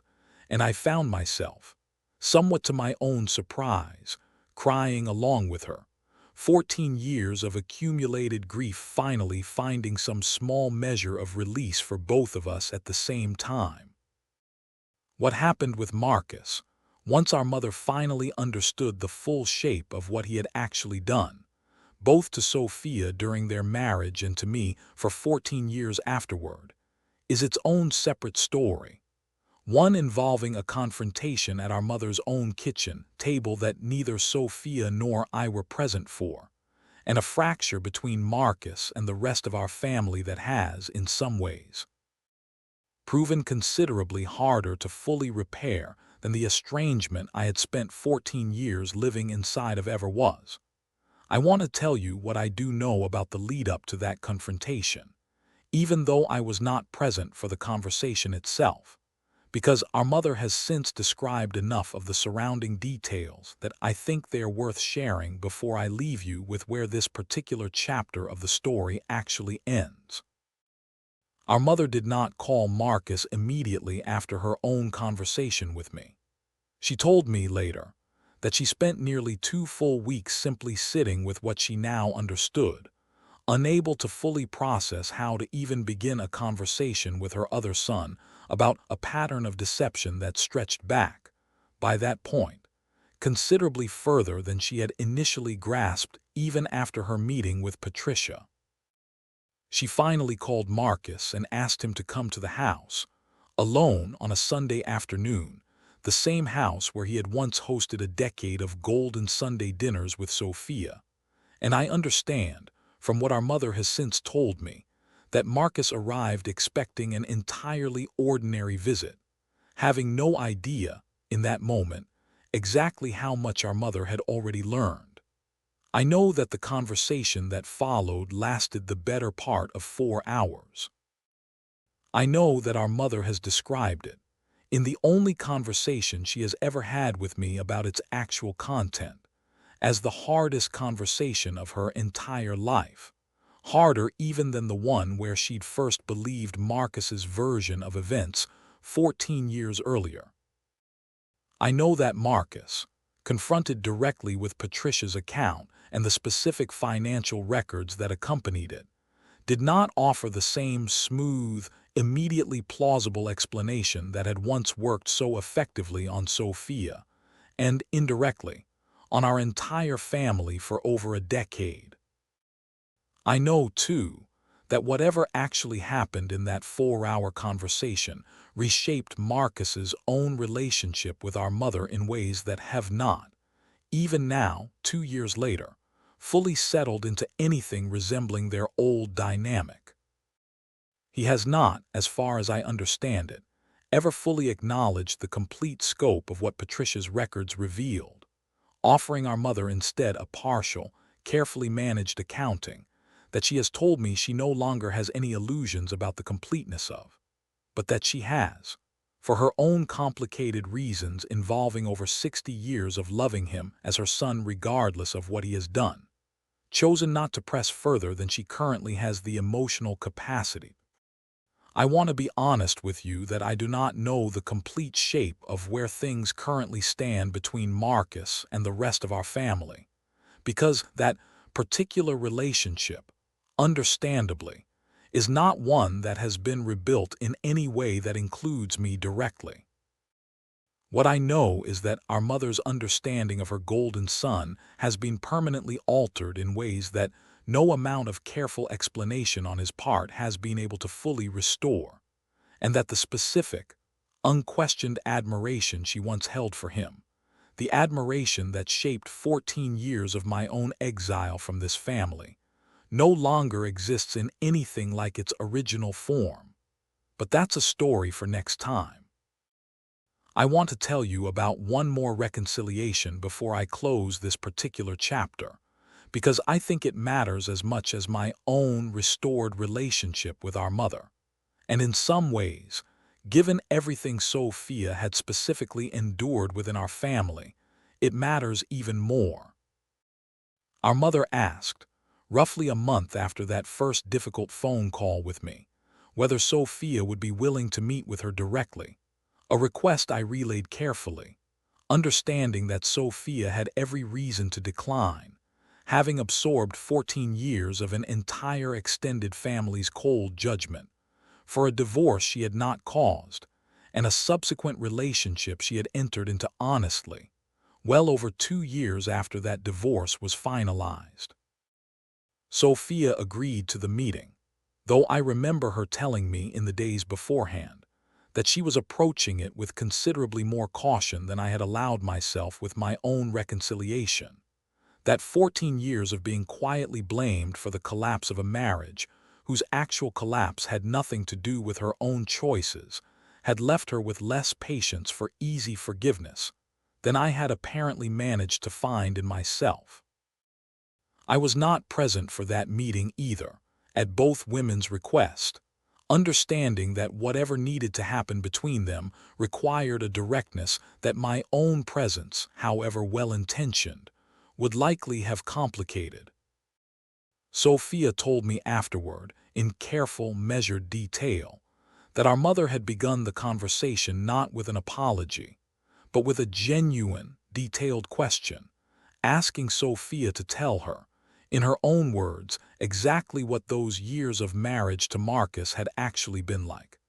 A question our mother had never once thought to ask directly during the entire 14 years since the divorce.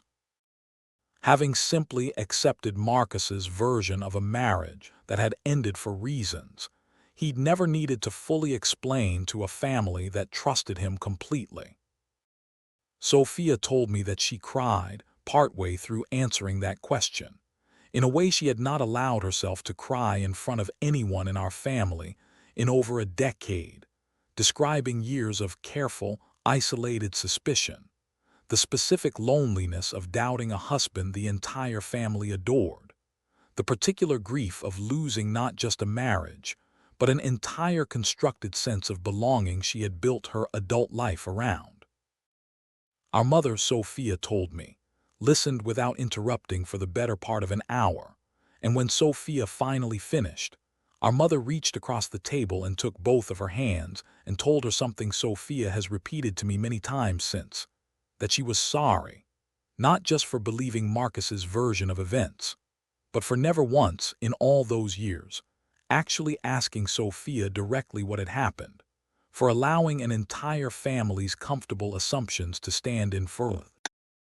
more necessary work of actually listening to the person who had lived inside that marriage. I want you to understand what it meant to both Sophia and me, watching that particular relationship slowly rebuild itself over the following months, our mother gradually becoming, once again, the kind of warm, engaged mother-in-law Sophia had once genuinely loved during those early years of her marriage to Marcus. Except now directed toward a marriage our mother had spent 14 years believing was built on betrayal rather than on the genuine, patient trust it had actually been built on all along. I want to describe one particular afternoon from that slow rebuilding, because I think it captures something worth sharing about what actual repair looks like after this kind of prolonged, unjust estrangement. Our mother invited Sophia and me, along with our daughter, to Sunday dinner roughly 4 months into her own reconciliation with both of us. The first time in 14 years that particular table had hosted I remember walking into that house, the same house where Marcus had once hosted a decade of golden Sunday dinners, and feeling a specific, disorienting mixture of grief and cautious hope. Grief for all the ordinary Sundays we had lost across 14 years.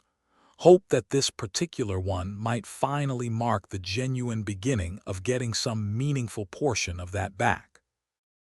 Our mother had set the table with a care I recognized immediately. The good dishes she reserved for occasions she considered genuinely significant, and I remember her hands shaking slightly as she served the meal, an unsteadiness I understood as its own quiet acknowledgement of exactly how much this particular dinner actually meant to her. My daughter, 12 years old and meeting her own grandmother in any meaningful capacity for essentially the first time in her conscious memory, was shy at first, understandably. But I watched, over the course of that evening, something begin to soften between them. Our mother asking careful, genuine questions about my daughter's interests. My daughter gradually warming into the kind of easy, unguarded conversation I remembered having with my own grandparents at that same age. A relationship I understood, watching it slowly begin to form. My daughter had been unjustly denied for the entirety of her childhood up to that point. And it was in those same slow, rebuilding months that my cousin Rebecca came back into my life. The thread I promised you near the middle of this story I would eventually close. I want to tell you what happened with Rebecca more recently, once our mother's own understanding had finally shifted, because I think it closes out that particular thread of this story in a way worth sharing. Our mother, I later learned, called Rebecca directly within a week of her own reconciliation with me, walking her through everything Patricia had revealed. And Rebecca called me herself, roughly 2 weeks after that, her voice carrying a specific, genuine shame that surprised me given how many years had passed since our own estrangement had first begun. She apologized that afternoon at length for the specific coldness she had shown me at that baby shower years earlier, telling me she had spent the intervening weeks turning over every family gathering since, recognizing, with her own version of the same retroactive clarity our mother had described, all the small ways she had allowed an unverified story to reshape an entire relationship she had once genuinely valued. I told her honestly that I appreciated the apology, and that I understood, better now than I might have a few years earlier, exactly how these things propagate through a family. One person's comfortable deference to another's authority, multiplied across dozens of relationships, until an entire extended family has organized itself around a story nobody actually verified independently. We have, since that call, begun slowly rebuilding something resembling our old closeness, though I understand, with both Rebecca and the rest of our extended family, that 14 years of accumulated distance does not simply disappear because the underlying story has finally been corrected. I've thought a great deal, in the 2 years since Patricia Alvarez finally came forward, about what 14 years of unwarranted fear actually cost me, beyond the obvious, measurable losses of missed family gatherings and a mother's love withheld under false pretenses. I think about every grocery run I approached with unnecessary vigilance, every route home I varied out of a fear that turned out to be entirely justified, but aimed, for 14 years, at completely the wrong understanding of why.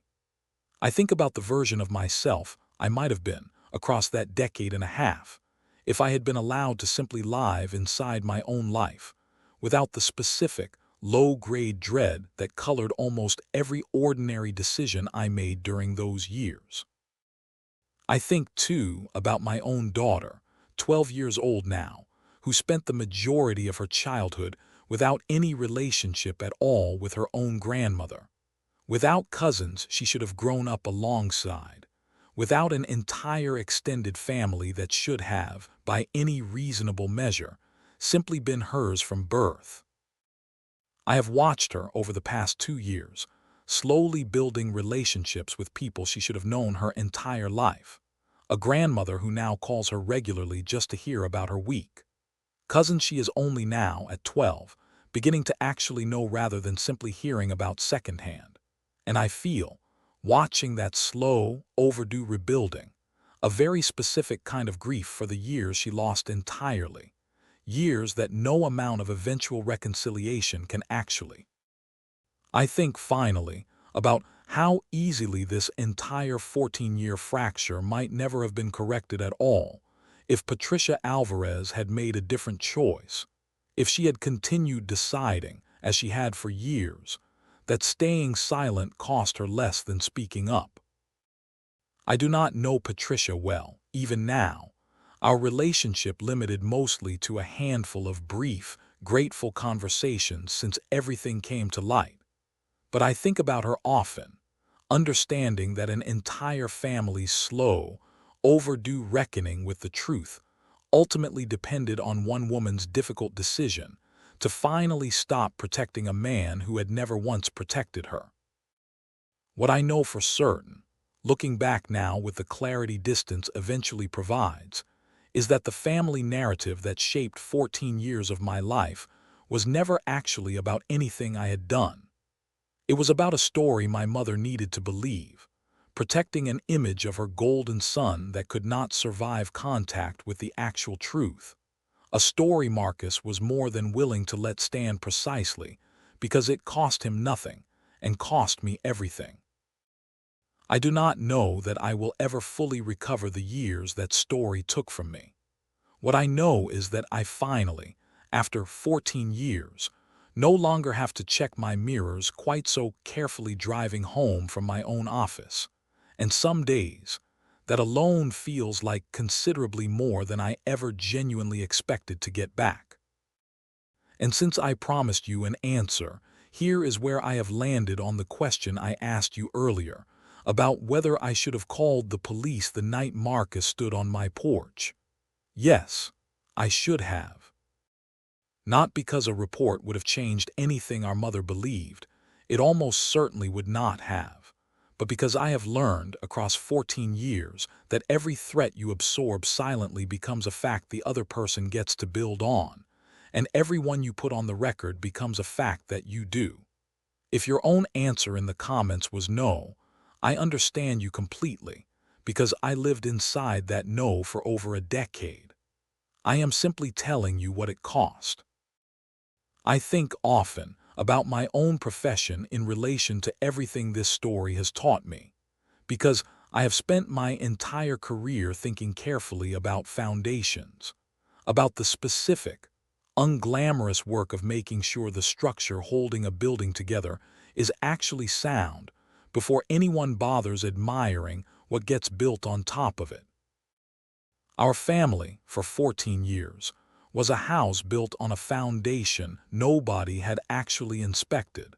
a story everyone had simply agreed to trust without ever checking whether it could genuinely bear the weight being placed on it. I think about all the years my mother spent admiring the architecture of Marcus's carefully constructed reputation, without ever once examining what it was actually built on. And I think about how long it took, in the end, for that entire structure to finally show the cracks that had, in truth, been there from the very beginning. I do not know that I would have chosen this particular path to understanding something that fundamental about how families actually work, how easily an entire group of people who love each other can organize themselves around a comfortable fiction rather than an uncomfortable truth, simply because the fiction requires less of everyone involved. But I have stopped needing this story to have unfolded more cleanly than it actually did. What matters now, 2 years into a slow, ongoing rebuilding with my own mother, watching my daughter finally begin building relationships with cousins and a grandmother who should have been hers all along, is simply that the true foundation eventually surfaced at all, however many years it took to finally get there.